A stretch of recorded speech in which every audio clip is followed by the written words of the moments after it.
Muy buenas noches. Una vez más, muchas gracias por la invitación.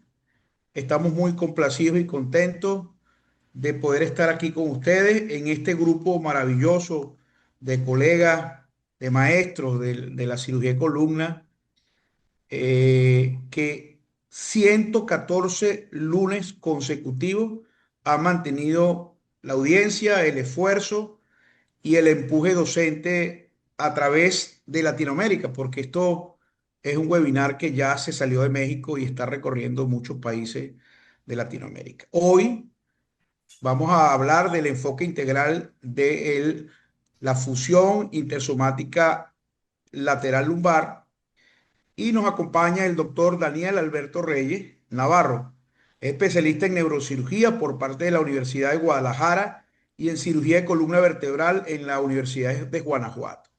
Actualmente se desempeña como médico adscrito al servicio de neurocirugía en el área de cirugía de columna del Hospital Regional de Alta Especialidad del Bajío en León, Guanajuato.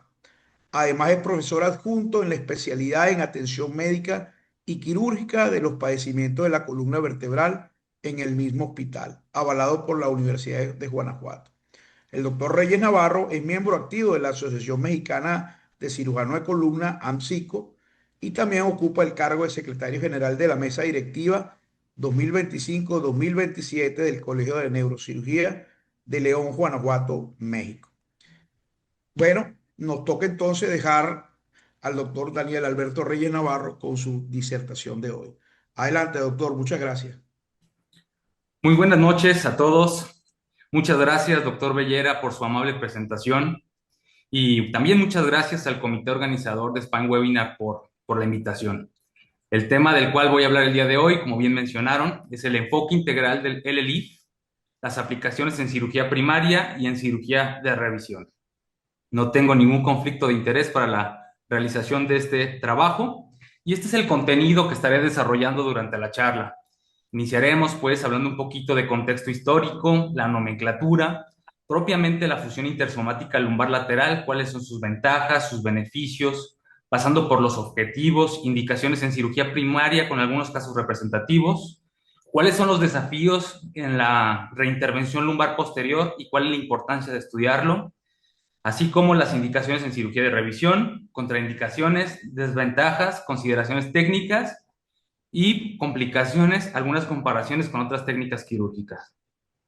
Para culminar con la experiencia del hospital y por último concluir. Y bueno, empezando justamente con el contexto histórico, la compresión de la columna vertebral ha evolucionado a lo largo de la historia y se tiene evidencia de las primeras descripciones se dieron desde el antiguo Egipto, donde ya se describían casos de fracturas vertebrales, pero también en una de las religiones más antiguas, lo que es el hinduismo, 3500 años antes de Cristo, desde el punto de vista religioso, pues ya ahí en su texto sagrado se mencionaba cómo el dios Krishna corregía una deformidad espinal y se asociaba con un símbolo de ego, karma, según pues esta filosofía hindú. En la Grecia clásica, Hipócrates, conocido como el padre de la medicina, fue el pionero en identificar y nombrar la curvatura de la columna utilizando por primera vez el término escoliosis y cifosis. Además, propuso tratamientos basados en tracción y presión, y también separaba la medicina del pensamiento religioso. Durante el Imperio Romano, Galeno de Pérgamo mejora estos conocimientos y documenta la primera laminectomía. La Edad Media pues atraviesa un periodo de pocos avances, se le conoce como el oscurantismo científico, pero existen figuras muy importantes como Avicena y Abulcasis, el padre de la medicina moderna y el padre pues de la cirugía, que reportan ya el movimiento vertebral y tratamientos para condiciones del dolor ciático. Posteriormente, en el Renacimiento, Vesalius describe detalladamente la estructura vertebral en su tratado de Manis Corporis Fabrica, donde pues dibuja anatómicamente la primera representación de la mano pues también de Leonardo da Vinci, y también existe otra figura muy importante que es Borelius, que habla sobre la biomecánica espinal. La primera descripción de cirugía de fusión espinal se le atribuye a Gibbs y Albee a principios del siglo XX, donde corrigen deformaciones espinales a partir de la colocación de injerto autólogo de tibia. Pero Es muy importante mencionar que en el contexto histórico, el entendimiento de balance sagital marca un cambio en el paradigma. Pasamos de ver a la columna como una estructura rígida y a comprenderla como un sistema más dinámico, clave para la postura, la marcha y justamente la calidad de vida. Se propone el cono de economía por Dubocet, que se desarrolla en los 70s, donde dice que la zona de equilibrio postural donde el cuerpo mantiene erguido con el mínimo gasto energético gracias a la alineación de la cabeza, el tronco y la pelvis. En el 98, Duval-Duper pues define la incidencia pélvica como un parámetro anatómico constante que regula la curvatura sagital, demostrando su relación con la lordosis lumbar mediante la inclinación del sacro. Posteriormente, en el 2005, Rusolí clasifica la alineación sagital lumbar y pélvica en 4 tipos según la pendiente sacra y el ápice de la lordosis, explicando variaciones normales y su impacto en el equilibrio y la planeación quirúrgica. En este artículo del 2009 de la FASH, pues identifica y valida la inclinación pélvica, así como la inclinación del tronco como un parámetro radiográfico esencial para evaluar y comprender el equilibrio postural, así como la calidad de vida en adultos con deformidades espinales. Y en este artículo de 2020 de Bari, pues demuestra cómo la corrección quirúrgica de la deformidad espinal en adultos, guiada por la clasificación de Rusolí, impacta en la resolución, en la comprensión y en las complicaciones mecánicas postquirúrgicas. Deibo en el 24, pues proporciona un enfoque actualizado para la planificación quirúrgica basado en la alineación sagital de la columna lumbar degenerativa, optimizando resultados y el equilibrio posoperatorio. Y ahora sí, el contexto histórico de las técnicas quirúrgicas, pues en el 1943 se adjudica a Klauer como el que propone o describe por primera vez la técnica PLIF, que sabemos que es este abordaje por la vía posterior, donde se coloca, bueno, en esta técnica descrita por el doctor Klauer, colocaba injerto autólogo a partir de cresta ilíaca o a partir de apófisis espinosas de manera intersomática con la finalidad de fusionar la columna vertebral. Posteriormente, Kappener en el 32 describe es la primera descripción de un abordaje anterior vía transabdominal, transperitoneal. Y en 1948, Lane y Moore pues describen ya una serie de casos. En el 82, el abordaje TILIF y posteriormente, pues ahora sí entrando en materia, los abordajes laterales retroperitoneales transoas se describen por primera vez por Luis Pimenta en el 2001. El doctor Luis Pimenta pues se basa en abordajes previos a la columna vertebral lumbar vía transperitoneal, retroperitoneal transoas, pero eran abordajes previos en cuestiones vasculares. Y es en el 2006 que Osgood pues describe esta técnica a partir de retractores específicos, inclusive se patenta la técnica con el nombre de XLIF. Y bueno, es muy importante hablar de la nomenclatura. Básicamente el acrónimo LIF significa, por sus siglas en inglés, fusión intersomática lumbar. Y la letra que precede a este acrónimo es el sitio por el cual se aborda a la columna. PLIF, pues es el abordaje posterior que se caracteriza porque se tiene la necesidad de hacer una transgresión muscular, transgreder el complejo osteoligamentario, además de la necesidad de hacer una laminectomía desplazando el saco dural para poder acceder al disco intervertebral.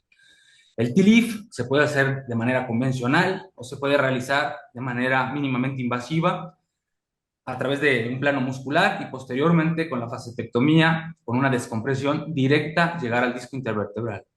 Y el L-LIF o X-LIF, como lo mencioné, es el abordaje retroperitoneal transoas, que es del cual estaremos hablando durante la plática, que como su nombre lo indica, pues accedes a través del retroperitoneo y a través del músculo psoas al disco intervertebral, inclusive al cuerpo vertebral. Y el OLIF o ATP es el abordaje oblicuo o abordaje ante psoas. Y por último, el ALIF, que es un abordaje, pues bien, anterior, retroperitoneal para acceder a la columna vertebral. Y bueno, el ELIF pues es una técnica mínimamente invasiva pura, ya que no transgrede el complejo osteoligamentario y a través de una descompresión indirecta permite el acceso a la columna vertebral.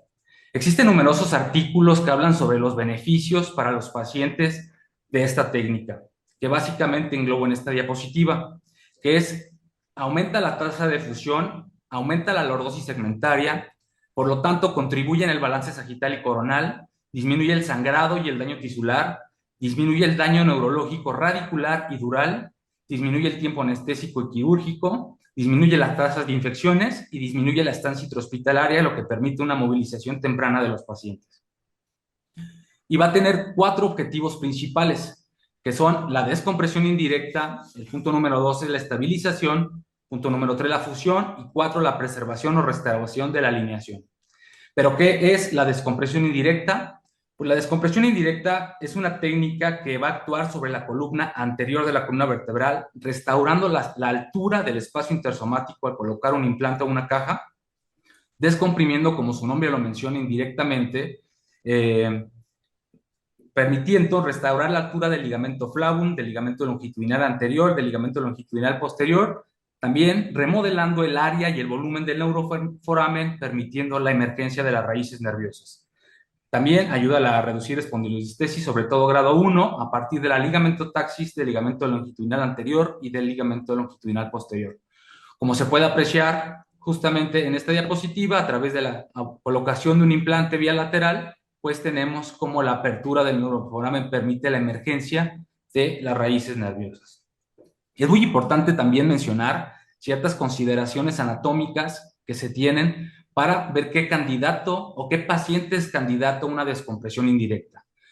¿Cuáles son estas características que debe tener? Pues una es la morfología del músculo psoas, que debe estar lateral al cuerpo vertebral, la localización de los vasos sanguíneos y también la morfología de las facetas. Hablando específicamente de las facetas, por ejemplo, en este grado 4, cuando las facetas se encuentran bloqueadas y ya no tenemos esta hiperintensidad a nivel del complejo facetario, pues prácticamente se puede decir que es una posible contraindicación de una descompresión indirecta. Los candidatos ideales van a ser estos dos, en los cuales pues tenemos hiperintensidades en las facetas, nos habla de que hay movilidad, hay edema en este segmento, y el grado 1 pues se diría que es prácticamente un paciente pues asintomático.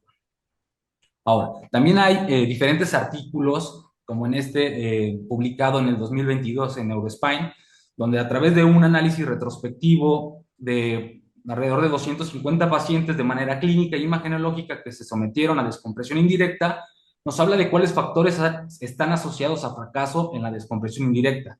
Y concluyen los autores que es la baja densidad mineral ósea con un T-score menor a 2.1, la altura discal reductible menor al 13%. ¿Qué quiere decir esto? Es básicamente la comparación en medición de un estudio pues estático, como es la radiografía en bipedestación, versus un estudio que se encuentre el paciente en prono, como es la resonancia magnética.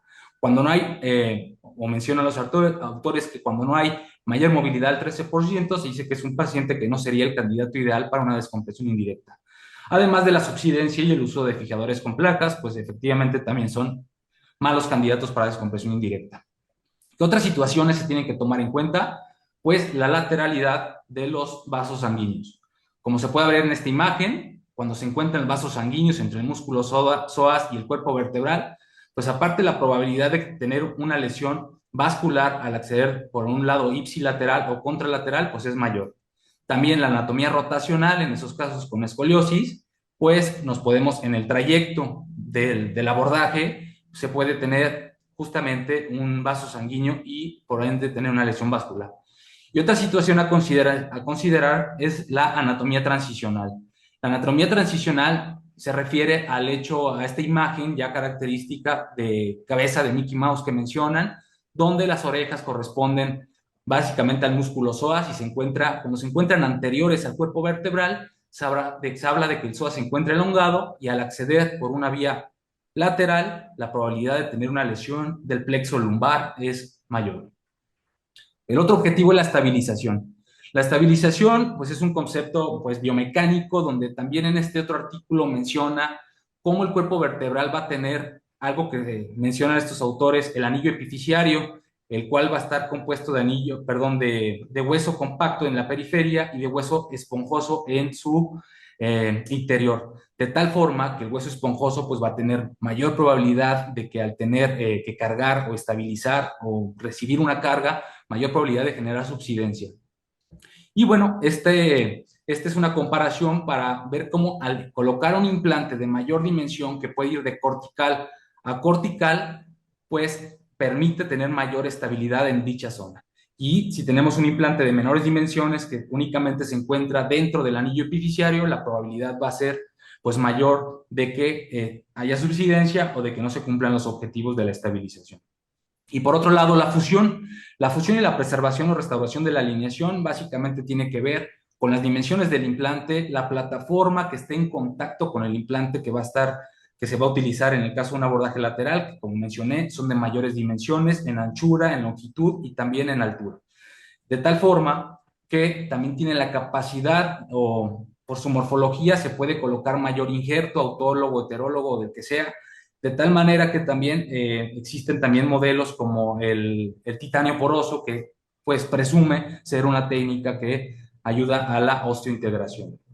Y es una técnica también poderosa para preservar y restaurar la alineación, como iremos viendo. Ahora, ¿en cuáles son las indicaciones de la fusión intersomática lumbar lateral?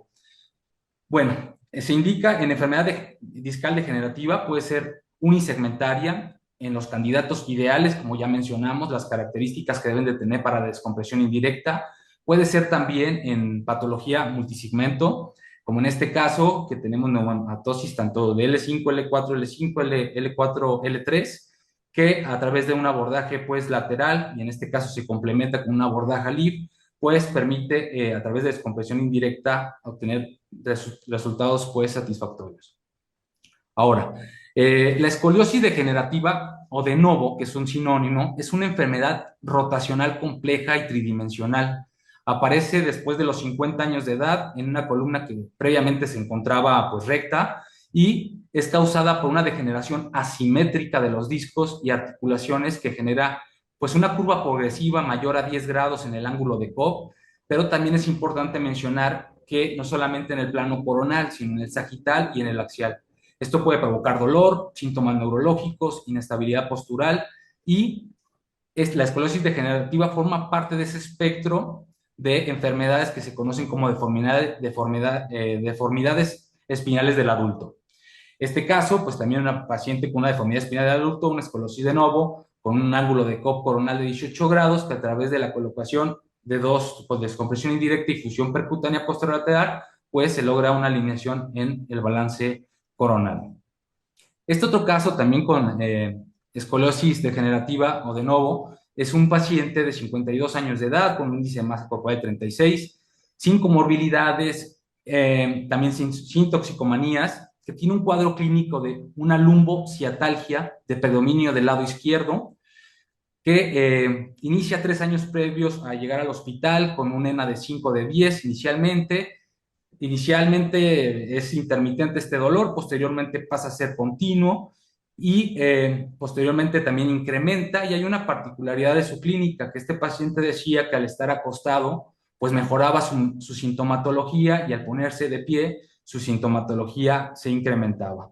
También es importante mencionar que le condiciona una atrofia importante del miembro pélvico del lado izquierdo, y además se asocia también a claudicación, se agrega claudicación neurógena a 50 metros que le lleva a usar pues un bastón. Dicha sintomatología no mejora con técnicas de terapia conservadora de rehabilitación, ni con infiltraciones, ni terapia farmacológica. Este es el estudio del espinograma, donde pues básicamente podemos ver esta escoliosis de una curvatura de 35 grados en el plano coronal con una curva compensatoria torácica, y en la cual podemos, a través de esta otra herramienta que es el GAP score, nos dice que está en una moderada desproporción, en un GAP score de 4, y estos son sus estudios imagenológicos de resonancia magnética y tomografía, donde vemos es una estenosis multinivel con las características y las particularidades del psoas, de los vasos, inclusive también mencionar la neumatosis múltiple y las hiperintensidades de las facetas que ya había comentado previamente. Esta herramienta del MISDEF, que se propone en el 2014 y se actualiza en el 2014, pues, perdón, en el 2020, pues se utiliza para o te ayuda a tomar decisiones terapéuticas. En este caso, pues es un paciente que consideramos que tenía una columna que no estaba rígida, de tal manera que tenía un SBA menor de 6 centímetros, con un pelvitis menor de 25, mismatch menor de 30, una cifosis menor de 60, y nos ayuda este algoritmo a clasificarlo como un clase 2, que nos orienta a tomar la decisión de una cirugía de mínima invasión multinivel que recomienda que sea con o sin descompresión más fusión intersomática. En un primer turno quirúrgico decidimos hacer esta cirugía en la cual pues optamos por un abordaje anterior, una LIF. ¿Por qué? Porque las condiciones de los vasos sanguíneos en la clasificación de Verboe Díaz no lo permitían, un Verboe Díaz 3 nos permite colocar una caja anterior en L4, L5 y también de manera posterolateral, ahí un poquito más oblicuo, presoas, entramos a colocar otra caja en L4, L5. Y vía lateral retroperitoneal transpsoas colocamos en L3, L4 y en L3, L2 un implante precisamente por la vía del XLIF. Bueno, importante mencionar aquí que como únicamente con la colocación de los implantes, pues empieza la restauración tanto del balance coronal y del balance sagital y vemos cómo el área de los neuroforámenes también empiezan pues, a tener una descompresión indirecta como lo mencioné. Este otro artículo de Kumar, publicado en el 2024, pues también es una herramienta que te ayuda a tomar decisiones si es candidato ese paciente a una fusión corta o si la instrumentación debe ser a un segmento torácico bajo o un segmento torácico alto. En este caso, este paciente tenía menos cifosis torácica de 55 grados y tenemos adecuada densidad mineral ósea, no tenemos temas de osteopenia ni osteoporosis, no hay una sarcopenia importante, no hay una infiltración grasa, lo que nos orienta a tomar la decisión de una fusión corta. Por fusión corta, básicamente es segmento torácico bajo, T9, T10, y decidimos hacer una pues, fusión tóraco-pélvica precisamente pues, por vía posterior, ¿no? Y donde vemos pues, pues, la restauración del balance coronal y del balance sagital. Pero lo más importante es el estado clínico del paciente. Este paciente tuvo una mejoría en cuanto al GAP score de 4, lo llevamos a 2, con una mejoría en la alineación espinopélvica, lo que se asocia a una menor probabilidad de complicaciones mecánicas y a una mejor función postquirúrgica. En cuanto al SR22, tuvo una mejoría de 2.3, de 2.2 a 3.3 a 8 meses de seguimiento, lo que habla de una mejoría en la calidad de vida, mejoras en el área del dolor, de la función, de la salud mental, de la imagen corporal, inclusive pues de satisfacción con el tratamiento. Y en el ODI, 60% en el preoperatorio, pues baja 3 meses a 48% y en 8 meses a 26% nos habla de una disminución significativa de la discapacidad funcional. En este tipo de pacientes es muy importante el seguimiento no solamente a este plazo, se tiene que seguir pues posquirúrgicos mediáticos, inclusive a largo plazo, porque sabemos la falla de los constructos y la probabilidad del PJK, a pesar pues de llevarlo a restauración del balance sagital. Otra indicación de los abordajes laterales pueden ser indicaciones de corpectomías por esta vía, utilizando este tipo pues, de implantes que permiten tener mayor estabilidad, por así decirlo. Sin embargo, pues sabemos que no es la única alternativa, pero pues también permite hacer estos constructos sólidos con una superficie amplia en contacto con las plataformas de los cuerpos vertebrales. Ahora, ¿qué desafíos tiene un paciente que se va a llevar a una reintervención lumbar posterior? Pues este es un caso de una enfermedad de segmento adyacente clásica, ese paciente que se realiza una fusión posterolateral, en este caso tenía un TILIF L4, L5, pero además tenía una laminectomía y vemos una esquificación heterotópica ahí alrededor del material de instrumentación, que genera una enfermedad de segmento suprayacente. Pero ¿cuáles son esos desafíos a los que se enfrenta el cirujano? Pues básicamente son incisiones sumamente grandes, alto riesgo de sangrado, alto riesgo de infección, alta probabilidad de tejido fibroso, cicatrizal alrededor de la llamada membrana poslaminectomía, que te impide tener una descompresión directa adecuada. Además, que en dado caso que se tenga que hacer una instrumentación mayor, pues la misma osificación heterotópica hace que la anatomía esté pues tocada o bizarra y no te permita pues con mayor confianza tener puntos de entrada para los tornillos, por decirlo así. ¿Y por qué es importante esto? Pues la cirugía de fusión ha estado en aumento, estas cifras son de Estados Unidos, pero esto ha tenido un impacto socioeconómico muy alto, también aunado a la esperanza de vida mayor, pues la incidencia de la cirugía de revisión pues está en incremento debido a también pues este pico que se da a partir del 2004 en la cirugía de fusión, pues prácticamente en todo el mundo. ¿Y cuáles son las cirugías del abordaje lateral retroperitoneal trazadoras? Cuáles son sus indicaciones? Pues son la enfermedad del disco adyacente, la reherniación, estos pacientes con laminectomía con inestabilidad, datos de pseudoartrosis, donde se puede resolver pues a través de una vía lateral en los casos previamente seleccionados, donde cumplimos con los criterios anatómicos previamente descritos. También mencionar que existen pues implantes autobloqueables donde te permite no tocar esa incisión previa. Este otro algoritmo propuesto por Lee en el 2019, pues es un algoritmo quirúrgico mínimamente invasivo para abordar de forma sistemática y eficaz los casos de cirugía lumbar de revisión, con el objetivo de reducir la morbilidad, mejorar la recuperación y optimizar los resultados clínicos. Y básicamente son aquellos pacientes que únicamente se sometieron a descompresión y los pacientes que ya tienen una fusión previa, evaluados a través del balance sagital y espinopélvico, y te propone pues alternativas para llevarlos a condiciones pues óptimas. Este paciente con múltiples comorbilidades, 51 años, que genera una enfermedad de segmento adyacente con inestabilidad pues en el plano translacional muy importante, con una estenosis del conducto, pues decidimos resolverla a través de un abordaje lateral y con incrementando pues la fusión en el segmento suprayacente. También para casos de instrumentaciones subóptimas, esos pacientes que tienen incisiones complejas o, bueno, cicatrizaciones complejas por fístulas, por infecciones, pues se puede retirar el material y ya no estás más en esa cicatriz o en esa incisión, y a través de un abordaje lateral autobloqueado puedes resolver ese tipo de circunstancias. Por otro lado, nuevamente, otra enfermedad del segmento adyacente, la cual a través de en este caso, una descompresión indirecta a través de un implante por la vía lateral, retroperitoneal transpsoas, en standalone, apostando por la descompresión indirecta. Bueno, ¿en qué casos está contraindicado? Pues es bien sabido que no se puede usar en patología sintomática L5S1, esta es por la anatomía de la cresta ilíaca. En casos de deformidad rotacional mayor a 30 grados, por lo que mencionamos, el tema de cuando se atraviesan pues, estructuras vasculares. En casos de fibrosis retroperitoneal bilateral por cirugías previas, cirugías que tengan abscesos retroperitoneales, cirugía y en espondilolistesis grado 2. ¿Y qué desventajas tiene esto? Pues tiene mayor tasa de lesión neural transitoria.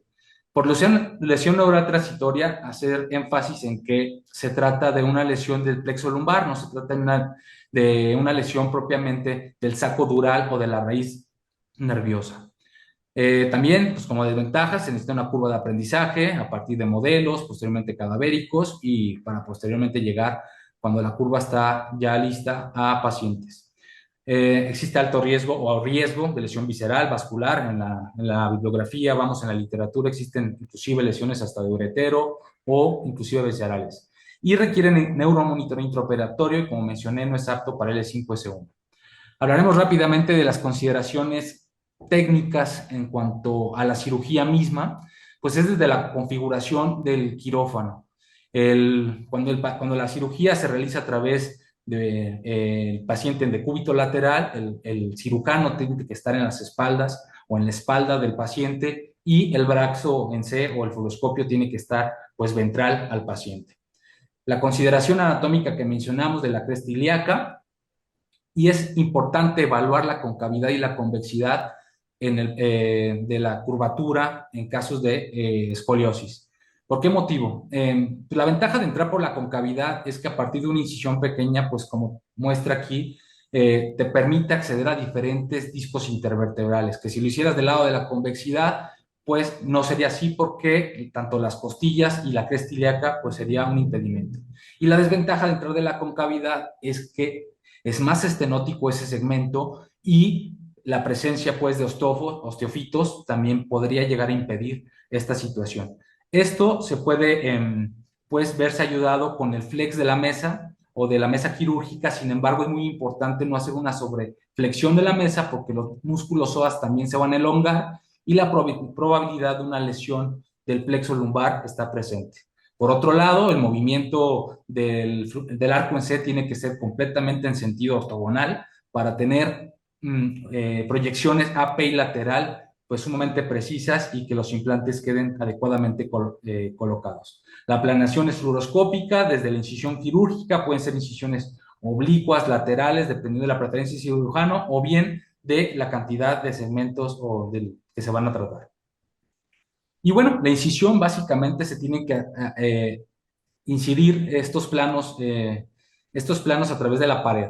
Desde la piel, la fascia de Scarpa, de Camper, posteriormente la de Scarpa, y tres músculos muy importantes: el oblicuo externo, el oblicuo interno y el transverso del abdomen, y la parte más interna es la fascia transversalis, que es delgada y se puede seccionar inclusive eh, únicamente pues digitalmente. Y una vez accediendo a esta pared abdominal, pues se llega al espacio retroperitoneal, donde se ve la grasa retroperitoneal, y por gravedad, y cuando el paciente se encuentra de cúbito lateral, las estructuras del peritoneo pueden caer y se llega al músculo, pues psoas.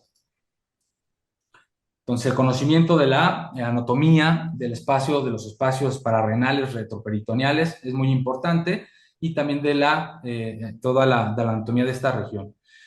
El plexo lumbar, que en algunas ocasiones se forma a partir de T12, L1 hasta L4, L5, consta del nervio hilo-hipogástrico, el nervio ilioinguinal, el nervio genitofemoral, el femoral cutáneo lateral, el nervio safeno, el obturador y el nervio femoral, que como describe el doctor Juan Uribe, dependiendo del sitio en el que se va a tratar o del disco que se va a tratar, es la localización donde se debe colocar el primer dilatador.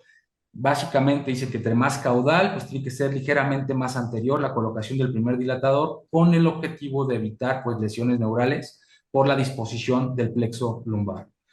Los dilatadores pues tienen que ser secuenciados todo el tiempo bajo neuromonitoreo, y también pues el uso del retractor. Es muy importante aquí el tiempo de retracción. La literatura marca de entre 20 y 30 minutos ya como máximo, porque está directamente relacionado el tiempo de retracción con la probabilidad de una lesión neural del plexo. ¿Y cuáles son esos puntos claves? Bueno, la planificación detallada antes de la cirugía, bajo las condiciones anatómicas, imagenológicas, clínicas que ya mencioné, y el consentimiento del paciente, que esté pues enterado que puede tener una lesión neural del plexo lumbar, el posicionamiento del paciente de manera correcta, el neuromonitoreo, preparar las plataformas adecuadamente para una correcta pues fusión al momento de colocar el implante y con el tiempo, y el tamaño y colocación del implante tiene que ser adecuado. Tampoco hay que sobredimensionar los implantes, ya que únicamente genera pues violación del end plate y por ende mayor probabilidad de subsidencia. Ahora, ¿cuáles son las complicaciones asociadas a esta técnica? Pues la complicación de lesión vascular o visceral está reportada en un 0.4%, lesión nerviosa del 30 hasta el 40%, pero aquí voy a hacer énfasis en que habla la literatura de que esta lesión nerviosa es justamente del plexo lumbar, no es de la raíz nerviosa, no es del saco dural, sino a través, como es un abordaje transpsoas, puede haber esta probabilidad de lesión nerviosa, pero la mayoría de los casos se resuelve de manera espontánea con el paso de tiempo, rehabilitación. Digo, esto es lo que marca la literatura. ¿Y cuáles son los síntomas que va a tener ese paciente? Debilidad del iliopsoas, que se representa como pues alteración de la flexión de la cadera. Se le adjudica la causa al trauma propia del psoas al momento del abordaje, y puede llegar a resolverse en 2 semanas. El déficit sensitivo en la parte anterior del muslo por una lesión nerviosa, por una retracción excesiva al momento de colocar la valva o el retractor por el cual se va a tratar. Sobre todo se adjudica la valva inferior al momento de abrirla, y el tiempo justamente de retracción cuando es superior a 30 minutos, pues mayor probabilidad. Y el déficit motor, que es el más temido, afortunadamente nada más, bueno, se reporta en el 3%, puede resolver en 6 meses o inclusive ser una secuela neurológica si no se atienden las recomendaciones de tiempo y la cantidad de retracción. Ahora, malposición del implante, 10-15%, subsidencia en el 18%, riesgo de sobredosis 7.5%, hernias posincisionales, justamente por la fascia transversal, que es difícil pues, de cerrar nuevamente por la profundidad a través de este abordaje, y también la probabilidad de un hematoma retroperitoneal dentro de otras series de casos que se han visto reportadas, como inclusive lesiones del uretero. Y si comparamos esta técnica con otra, pues hacer énfasis en pues, las dimensiones del implante, que se comparan con diferentes técnicas, y en esta diapositiva pues intento resumirlo, donde tiene mayores dimensiones de implante en el ELIF, mejor probabilidad de hacer disectomías y que permite una mayor superficie de fusión. Por ende, mejora la lordosis, preserva las estructuras óseas posteriores y del ligamento longitudinal posterior, no retrae la raíz nerviosa o la cauda y por lo tanto no hay daño en tejidos blandos posteriores. Y sobre la LIP, pues aquí es algo a debatir, el tema del cirujano de acceso, menor riesgo de lesión vascular o visceral, menor daño a tejidos blandos y menor riesgo de infección es lo reportado. Cuando se compara con el OLIF, esta técnica oblicua, pues la realidad es que esta técnica está generando pues adecuados resultados a mi apreciación, ya que se pueden tratar inclusive desde L5, S1, inclusive en abordajes en una sola posición. En esta bibliografía básicamente marca que el abordaje transoas hay más riesgo neurológico y el abordaje presoas más riesgo vascular y simpático. Esto, pues bueno, es estadística básicamente de este artículo. Ambos tienen resultados similares de fusión y de hundimiento de implante. Bueno, en el hospital, de manera descriptiva, meramente narrativa, hemos operado 57 segmentos, básicamente son 32 pacientes, la mayoría han nacido por un contexto degenerativo. Hemos tenido una suicidencia en el 3.7%, una tasa de fusión del 93%. Esto es en un seguimiento de 2 años. Y con mejoría clínica en cuanto a ENA, ODI, y las complicaciones han sido 6 pacientes, 4 han sido transitorias, 2 permanentes, afortunadamente sensitivas, no ha habido motoras, y pues de manera particular, el 83% de las complicaciones se dio cuando se instrumentó el nivel L4, L5 a través pues de esta técnica. Estas porcentajes pues, se encuentran dentro de los parámetros reportados en la literatura internacional y los tips, nuevamente, el consentimiento, planeación quirúrgica, evaluar la calidad ósea, el neuromonitoreo, la posición es clave, no sobreflexionar paciente, mínimo tiempo de retracción, evitar cortar el músculo, más bien una disección roma del músculo psoas, no lesionar las plataformas, no sobredimensionar el implante y una hemostasia adecuada para evitar complicaciones.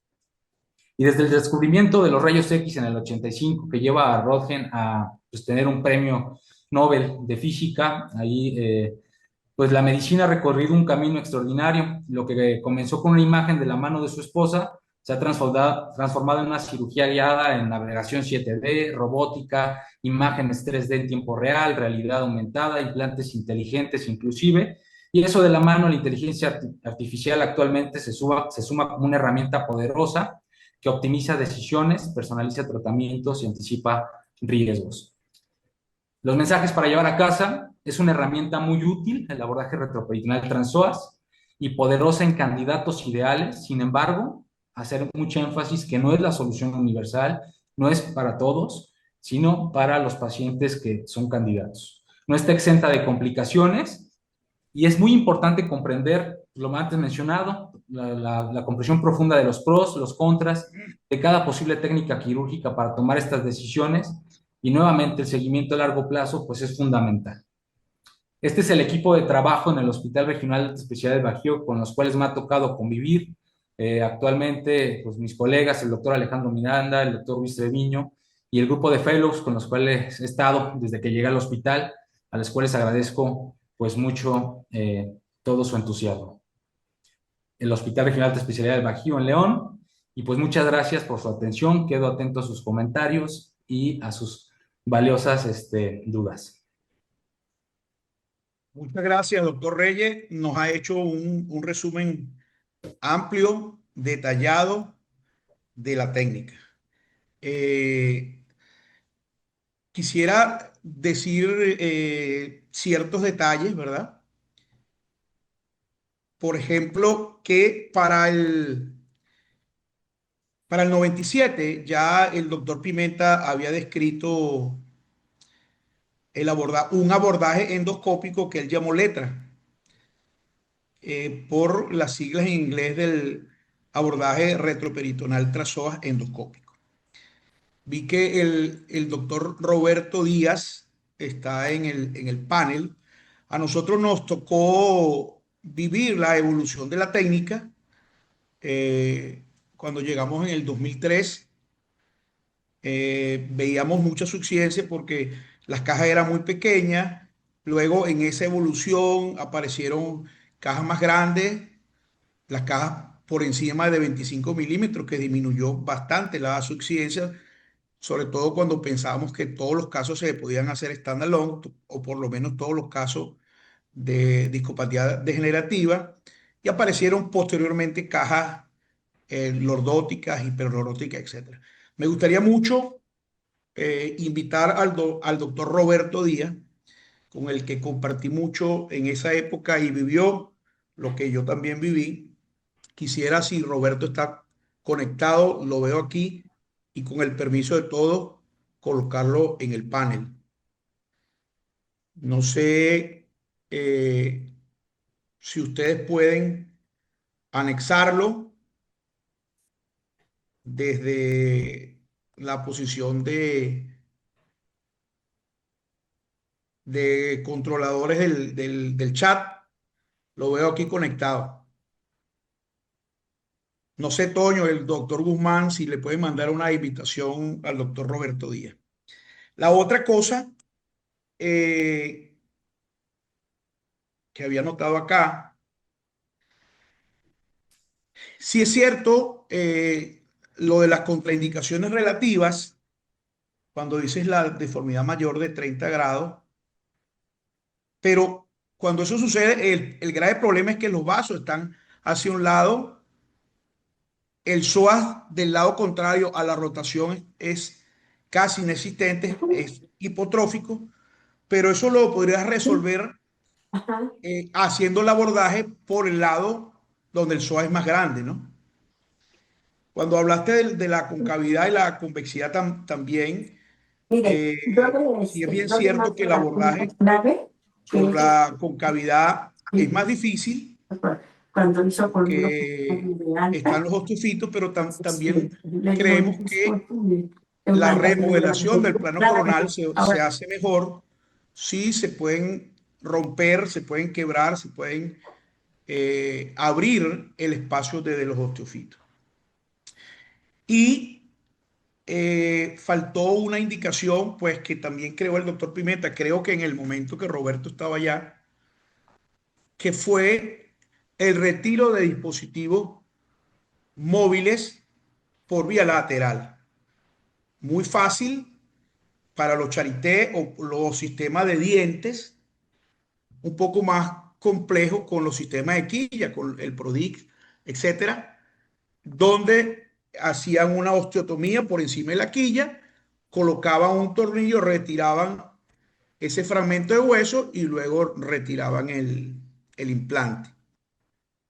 También hay descritos en la literatura revisiones de TLIF con bastante éxito en la colocación del implante. Nosotros tenemos algunos casos de tumores, inclusive con tumores neurinomas que se salen por el foramen y llegan al psoas con bastante éxito también.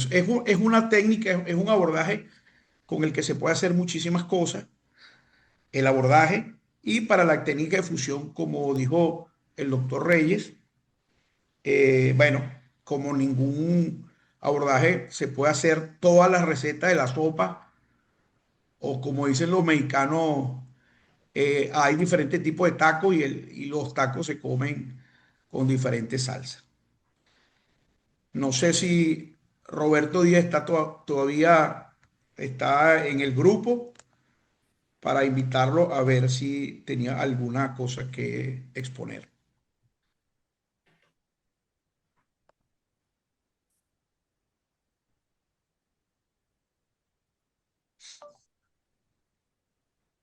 No sé si hay alguien en el auditorio que quiera decir algo con experiencia propia.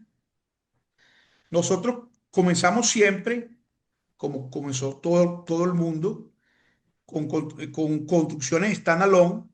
Creemos que todavía el standalone es una indicación para pacientes escogidos con implantes mayores de 25 milímetros y aquellos niveles que tengan esclerosis, o sea, que tengan osificación de la cortical, que permitan el sustento del implante de ring apofisario a ring apofisario, disminuyendo las posibilidades de la subsidencia en esos casos. Por ahí también vi al doctor Pablo Vela, que es el expositor del próximo lunes. Pablo, si quieres decir algo, si lo que pasa es que no soy ducho en invitar desde aquí a los que están en el foro. No sé quién Ajá. podría hacerlo. Ah, por ahí vi a Pablo. Hola Fernando, Bienvenido, buenas Pablo. noches. Doctor Antonio Sosa, buenas noches. Doctor Enrique Guzmán y Daniel, buenas noches. Buenas Fue noches. muy interesante la presentación de este abordaje TransOAS. Yo tenía algunas preguntas que hacerte, Daniel.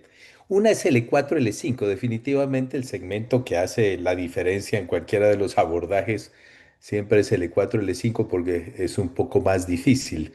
En el TransOAS veo que tiene dos dificultades importantes. Uno es el diámetro del psoas en el E4, L5, lo que la hace un poco más agresiva con respecto a la manipulación de esta estructura muscular. Y dos es la cresta ilíaca en los pacientes cuando está muy alta. Es decir, si la cresta ilíaca anatómicamente está muy alta, ¿siempre tienes alguna forma de resolver el problema? Esa es la primera pregunta.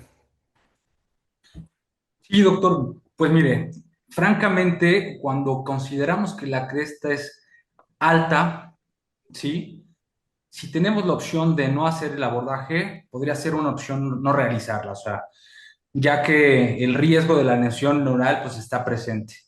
Si a través del flex de la mesa quirúrgica es factible entrar a este segmento, optamos por lo mismo, pero siempre considerando que no tenemos que sobreflexionar por lo mencionado de que el músculo psoas se tensa y por ende, pues hay descripciones que se va hacia adelante el psoas también al momento de hacer la flexión de la mesa o al momento de, las piernas deben de estar a 45 grados básicamente el muslo y las piernas, de tal manera que cuando se sobreflexiona el músculo psoas se tensa y el plexo lumbar también, y hay mayor probabilidad de lesión neural. Por lo que, si vemos que la cresta está muy alta, decidimos a lo mejor que no es la mejor técnica para resolver esta situación. Y en ese caso, ¿qué haces, Daniel? ¿Haces un cliff? Sí, ¿Haces una leaf o cómo cuando la en cresta está muy la verdad es alta? que yo sigo haciendo bastante TLIF. Ujú, Eh, le mentiría si le dijera que únicamente todo lo resuelvo por vía o lo resolvemos en el hospital ok. por abordaje anterolateral. El TLIF, a lo mejor en ese paciente con una inestabilidad en el segmento L4, L5, que únicamente es la sintomatología, pues podemos optar por un TLIF o inclusive un MIS-TLIF. Así es. Y la otra pregunta que te tenía con respecto al músculo psoas es la siguiente, especialmente cuando se colocan varias cajas, no sé, L2, L3, L3, L4, L4, L5, pues la manipulación del psoas es bastante importante. Y no hablaste de la complicación de la debilidad del psoas como músculo, sino como problemas neurológicos, pero me parece que son dos cosas diferentes. ¿Lo Sí. ves con frecuencia esa debilidad del músculo psoas en estos abordajes? Pues en los casos en que hemos operado en el hospital, sí ha pasado, doctor. A lo mejor esa debilidad, esa paresia transitoria no permanente, la cual resuelve de unos 10 a 14 días, lo vemos en aproximadamente, mentiría la frecuencia exacta, pero pueden ser alrededor de un 20% de los casos. O sea, sí está presente y lo que marca la literatura, que es por propiamente la transgresión de las fibras musculares del psoas lejos de una lesión neural del plexo lumbar. Gracias, Daniel. Gracias, Fernando. Gracias, Pablo. Daniel, has podido ver que algunos puertos son más versátiles para saltar el obstáculo de una cresta alta,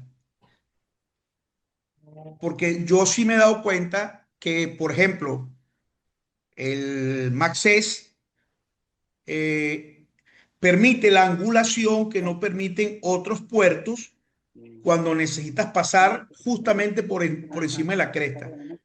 Lo has usado o sea, ¿te has dado cuenta de esa divergencia de algunos puertos en la versatilidad en este tipo de casos que te está preguntando el doctor Vela?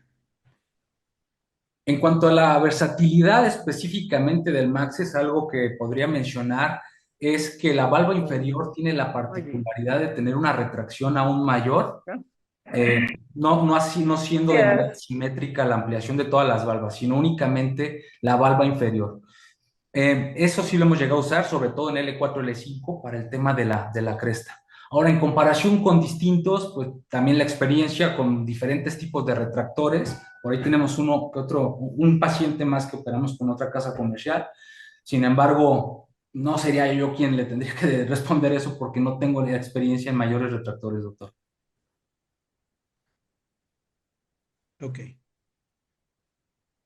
Hola, ¿qué tal? Buenas noches, ¿cómo están? ¿Podría yo hacer una pregunta? Bienvenido, doctor Cepeda. Muchísimas Adelante. gracias. Gracias. Daniel, ¿qué tal? Excelente presentación. Yo tengo una pequeña duda ahí justo en relación con el artículo que mencionabas del doctor Kumar en la selección de qué tan lejos ir de esa instrumentación larga, instrumentación corta. Sí. Hay en la literatura algunos reportes que dicen que si se combina estos abordajes laterales con osteotomías posteriores, con la idea de hacer correcciones, sobre todo en ángulos sifóticos, podemos evitar esas instrumentaciones largas, evidentemente tratando de evitar complicaciones y quedarse en la región lumbar. No, todo depende de la deformidad, pero algún criterio en especial, justo en esta combinación de instrumentación vía anterior versus instrumentación vía posterior con osteotomías o solamente con instrumentación percutánea es más que suficiente. Amiguito, Sí, doctor, ¿ya no te vas? específicamente del artículo del Sí, doctor Kumar, él hace alusión a instrumentación torácica, él lo llama torácica baja, segmento T9, T10, T11, versus torácica alta, que ya son segmentos T3, T4. En todos los casos, instrumenta o sugiere la instrumentación torácica cuando hay deformidades importantes específicamente del adulto. Por otro lado, ¿qué criterios utilizo yo o en el hospital utilizamos? Pues básicamente las recomendaciones del MIS-DEF2, donde dependiendo de la clase, de acuerdo al balance espinal, al balance sagital y el balance espinopélvico, te orienta la toma de decisión si es únicamente un candidato a fusión percutánea mínimamente invasiva o si ya es necesario usar un tema de osteotomías. Sí, ese es básicamente el criterio que utilizamos. Excelente. Y en cuanto a osteotomías, estas osteotomías, vamos, depende mucho del ángulo a corregir. Evidentemente pueden ser osteotomías largas, osteotomías solamente de la columna posterior, osteotomías con sustracción eh, pedicular, que evidentemente incrementan esa posibilidad de corrección, aunque también las complicaciones, ¿tú tienes preferencia por alguna en especial o evidentemente en relación con las complicaciones?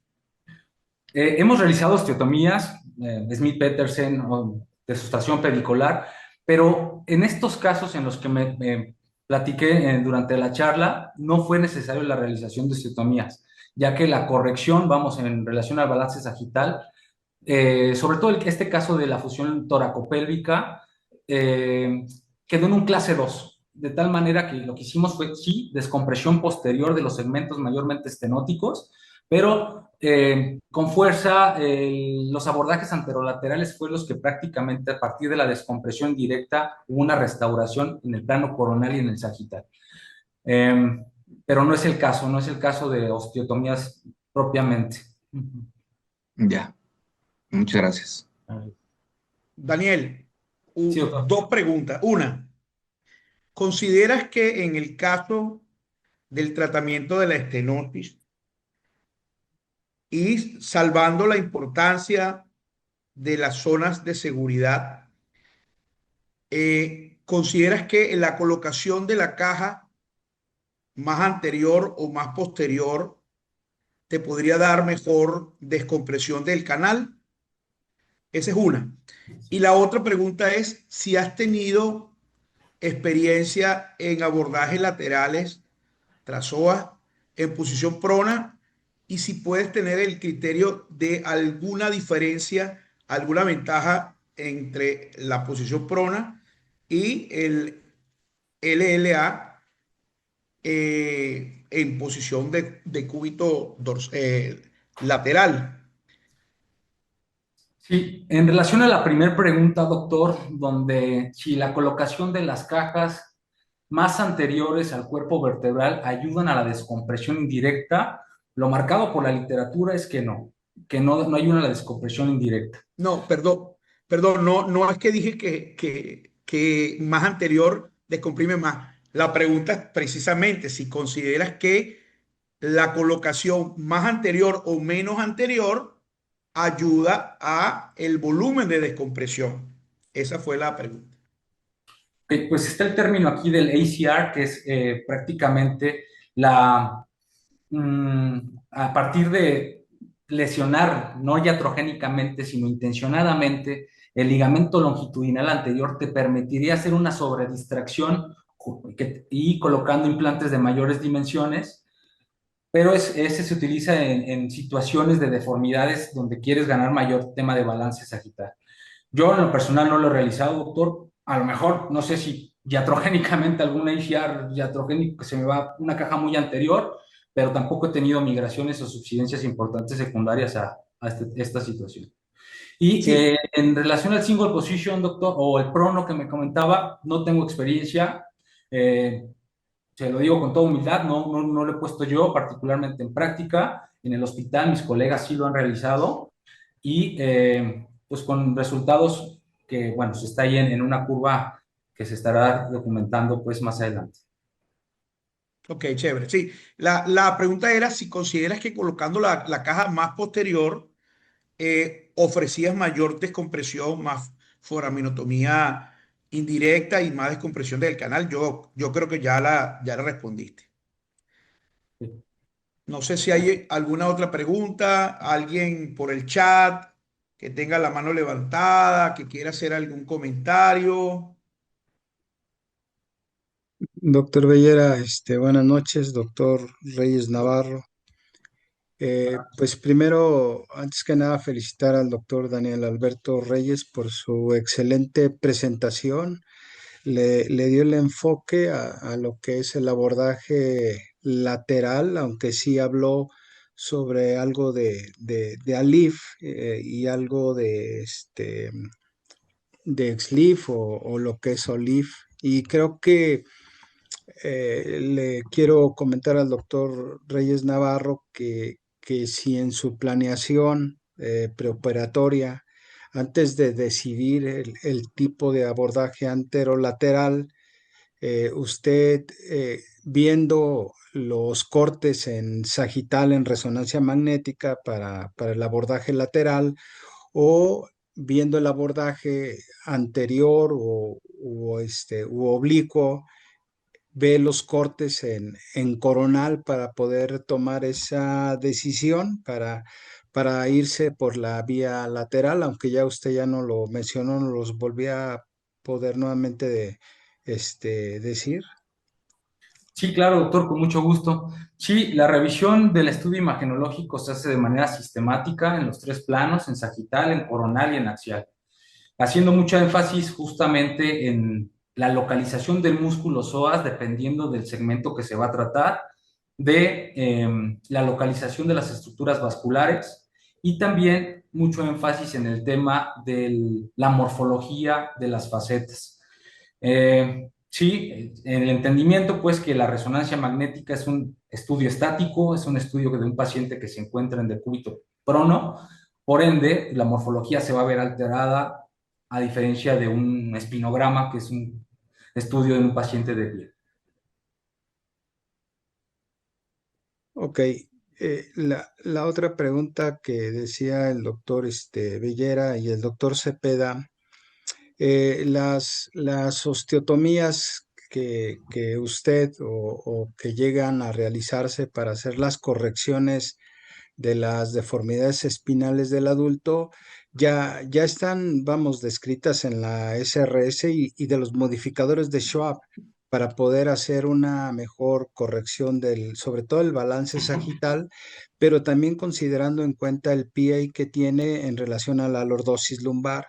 Si es menor la lordosis lumbar, en relación al PA. Entonces, con el uso de las cajas hiperlordóticas, creo que ahí está el punto clave de hacer la corrección del balance sagital con 2 cajas o con 3 cajas, pero si se tiene que utilizar algún tipo de osteotomías, hay que ir a los modificadores de Schwab para determinar qué tipo de osteotomía, cuántos grados queremos buscar para hacer la corrección y sobre todo entrar en zonas de transición, pues el constructo es mucho más largo para evitar el PGK. Y la otra pregunta que le quería decir, en estas planeaciones que usted hace para deformidades espinales del adulto con los abordajes anterolaterales, ¿cuál es la indicación o por qué usted hace una fusión más larga, que en este caso serían las acroiliacos utilizando tornillos mucho más largos? ¿Y por qué es esa indicación que usted utiliza en este tipo de pacientes, doctor Reyes Navarro? Sí, pues básicamente cuando un constructo, por así llamarlo, es de mayores dimensiones, pues coloquialmente, como dicen, tiene que tener un adecuado cimiento para evitar el aflojamiento también de la porción más caudal. De tal manera que, pues, colocando tornillos, en este caso ilíacos, pues puede ayudar a evitar esta situación. Y pues sí, muchas gracias. Al hablar de los modificadores en temas de la clasificación de Schwab, pues también son situaciones a considerar cuando el paciente se encuentra dentro de la clasificación o requiere inclusive osteotomías, que no fue, no es un caso que de los que presenté, pues no, así es. Sí, doctor. Y por último, doctor Reyes Navarro, igualmente, pues felicitarlo por su excelente presentación. Y fíjese que viendo ya el doctor Bellera de Venezuela, al doctor de Colombia, Pablo Vela, que está con nosotros, expertos en este tipo de abordajes, y México, ¿cree usted que el gold standard seguirá siendo el transforaminal para poder hacer una técnica quirúrgica por vía posterior? ¿O considera que ya es la nueva era o la curva que tenemos que agarrar los cirujanos de columna para poder hacer los abordajes anterolaterales que pueden superar el sangrado, menos complicaciones neurológicas, vasculares, no lesionar el saco tecal con fuga de líquido cefalorraquídeo? ¿Cuál es el futuro que usted le ve a su hospital en cuanto al gold estándar, que es el transforaminal con los abordajes anterolaterales? Y creo que estos 3 países que estamos aquí reunidos, creo que me pudiera dar uno su opinión, doctor Bellera, doctor Pablo Vela, doctor Reyes Navarro. Doctor Rudo. Por favor, doctor. Ok. Bueno, lo que pasa es que yo creo que el doctor Vela y yo estamos muy salpicados de la experiencia de más de 2 décadas de este tipo de abordaje, ¿no? Yo diría que en comparación de todo lo que hablamos hoy, el TLIF, a pesar de ser la técnica quirúrgica que más se usa en el mundo, es inferior biomecánicamente a cualquiera de estas 3 técnicas de abordajes retroperitoneales, bien sean anteriores, oblicuos o trasoa, o sea, presoa anterior o trasoa. Las características y las condiciones de por qué digo esto es tácito, ¿no? mayor cobertura, el footprint es más grande, cajas que permiten ser colocadas en los 2 tercios anteriores de la vértebra, mejorando la lordosis segmentaria y con influencia proporcional directa en la lordosis global, mayor tasa de fusión porque la interfase hueso-prótesis o hueso-caja es mucho mayor, son abordajes mínimamente invasivos, que es una ventaja salvo en el mixed leaf. En contra de eso, pues está que nuestras escuelas formadoras de talento, pues han tardado mucho en dar el salto hacia estas técnicas. Ese yo creo que es mi opinión. Yo pienso que el TLIF es inferior a estas 3 técnicas, pero bueno, estoy, como dije antes, estoy muy salpicado del trabajo diario y de la preferencia que tenemos por este tipo de abordaje. Pablo. Gracias. A ver, doctor Guzmán, yo sí creo que definitivamente lo ideal sería dejar de hacer TLIF y PLIF para hacer abordajes anterolaterales, porque tiene clarísimas ventajas en cuanto a fusión y en cuanto a mejoría tanto del balance coronal como del balance sagital. El problema es que aprendemos a hacer cirugía de columna todo por vía posterior y es difícil comenzar a hacer por vía anterior y nuestra formación es básicamente posterior, entonces creemos que hacer el cliff es más sencillo y más rápido, pero yo al contrario, creo que hacer un buen cliff bien hecho, con una buena caja anterior y que mejore algo la lordosis es más difícil que hacer un transpsoas o un presoas, indudablemente. Entonces, pues, en lo personal yo casi nunca ya hago un cliff porque me parece que puedo solucionar todos los problemas por la vía anterolateral. Ahora, en el tema que se trató de las deformidades del adulto, me parece que es, en mi opinión, esencial el ALIF en el E5S1, ya que se coloque en decúbito lateral o en decúbito supino, no me parece que sea muy importante. Lo importante es que el segmento L5S1 es el que más lordosis da y con una ALIF vamos a lograr un poco más de lordosis. Entonces, la segunda ventaja de la LIV en el E5S1 es que casi que hace desaparecer o disminuir en forma muy, muy, muy considerable las complicaciones de la construcción en la parte inferior de cualquier tipo de longitud de corrección que hagamos con los tornillos transpediculares. Y no es que se disminuyan con las técnicas anterolaterales o se haga desaparecer las osteotomías posteriores, pero sí las hacen mucho más sencillas y menos agresivas. Si uno utiliza técnicas anteriores como ALIF o LIF o transoas, ya la necesidad de hacer osteotomías de Schwab tipo 3, tipo 4 prácticamente es inexistente. Y entonces con unas osteotomías de tipo 1, tipo 2 de Schwab, podemos solucionar el 90%, porque también es cierto que al colocar una caja, por ejemplo, de 10, 12 grados por vía anterolateral, no es que se logre una mejoría de 10, 12 grados en el balance sagital. Entonces ahí es muy importante lo que usted acabó de decir, que debemos analizar bien y planear bien este tipo de cirugías. Así es que en concreto, en mis manos yo no hago ya casi nunca un clip porque me parece que es mucho mejores, son mucho mejores las técnicas anterolaterales. Muchas gracias, doctor Pablo Vela. Fíjese que estuve con usted hace ahora en marzo, allá en Tijuana, y nos tocó hablar del abordaje presoas y los que están haciendo el abordaje transoas.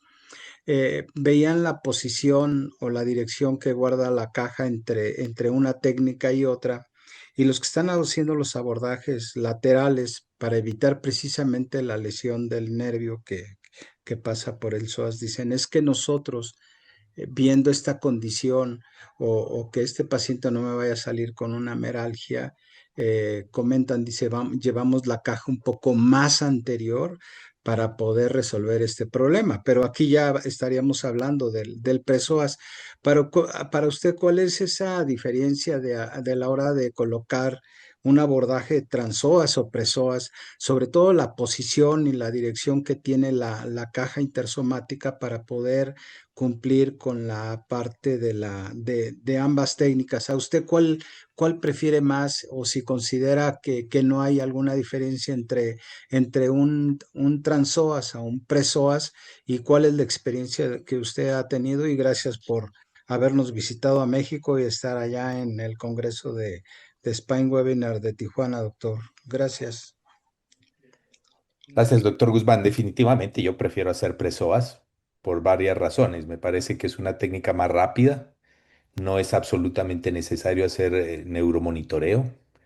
Tercero, entonces eso trae que la consecuencia de que las lesiones radiculares o del plejo lumbosacro son muchísimo menores. Eh, Tercero, es menos agresiva porque sobre todo para corrección de deformidades, hacer transoas en tres cajas, el psoas queda bastante lastimado, cosa que no ocurre en el presoas.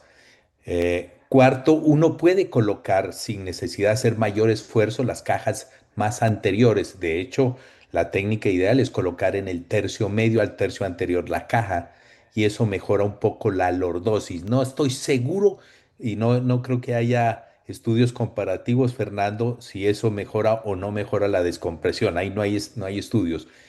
Entonces, esas tres, cuatro condiciones. Ah, bueno, y se me olvida una, la ergonomía del cirujano. Fíjese que Daniel lo puso muy claro.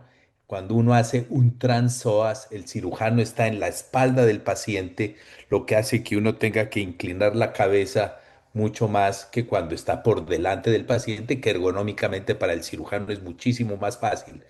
Entonces, esas tres, cuatro, cinco características hacen que en mi experiencia yo prefiera el presoas al transoas. La desventaja del presoas es que aumenta un poquito la tasa de lesión vascular, pero si uno analiza bien los vasos en la resonancia, eso se puede disminuir. La lesión del simpático es muy poco frecuente y de pronto la lesión del uréter también puede ser más frecuente si no se tiene bien conocimiento, si no se tiene un adecuado conocimiento de la anatomía del retroperitoneo. Volviendo un poco a la pregunta anterior, me parece que es muy, muy importante que en las residencias, en el fellow, se enseñe la anatomía del retroperitoneo para que sepamos hacer todo este tipo de técnicas quirúrgicas que indudablemente son más poderosas que las cajas por vía posterior. Sí, yo quería acotar también porque Daniel habló de la lesión del simpático. Recordemos que por encima de 4,5 o por encima del plato de 5, pues lo que transcurre es la cadena simpática y el trauma de la cadena simpática produce el llamado síndrome postsimpatectomía, que generalmente se resuelve espontáneamente en los primeros 3 meses. Ujú. Tenemos una alta incidencia en mujeres, y digo en mujeres porque en mujeres le hacemos menos cuidado a la cadena simpática y de todos esos en tanto tiempo, solamente una paciente permaneció pues con alteraciones vasoactivas de la pierna izquierda. Eh, con esto quiero decir pues que la lesión por trauma de la cadena simpática es, eh, creo que no tiene importancia por la capacidad de ser autolimitada en un muy corto tiempo en el postoperatorio. Muy buenos comentarios, doctor Bellera, doctor Pablo Vela. Y le pregunto a los tres, porque creo que es interesante o importante considerar para el manejo de un paciente que va a ser sometido a una cirugía lumbar en relación a los corredores. Si debo de considerar como esa relevancia, por ejemplo, lo decía ya el doctor Pablo Vela, un buen corredor para L5, S1 es ALIF, pero si yo tengo un transoas o un presoas, ¿cuál es lo que me hace la diferencia para determinar si mi corredor es adecuado para poder accesar a otros niveles, ¿no? Por arriba de L5, S1, porque de ahí creo que podemos partir y tomar una decisión. No sé si alguno de los tres me pueda contestar esta pregunta en relación a los corredores para determinar cuál es el ideal y por qué este no puede ser el ideal en relación a lo que es la cadena simpática y los vasos sanguíneos. Gracias.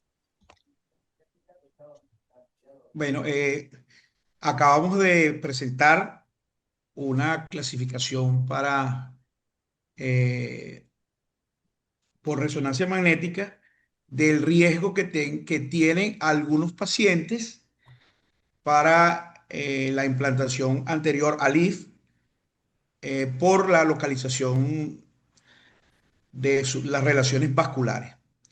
Entonces, si en estos pacientes podría optarse en cirujanos pues que no tengan la experiencia de manejar esa situación por algunas de estas dos técnicas, bien sea el presoa o el trasoa.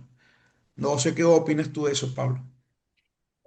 Sí, yo creo que es fundamental conocer bien los corredores y para conocer bien los corredores hace falta analizar perfectamente la resonancia magnética. Vuelvo, insisto, que el sitio más riesgoso para cualquier cirugía es L4, L5.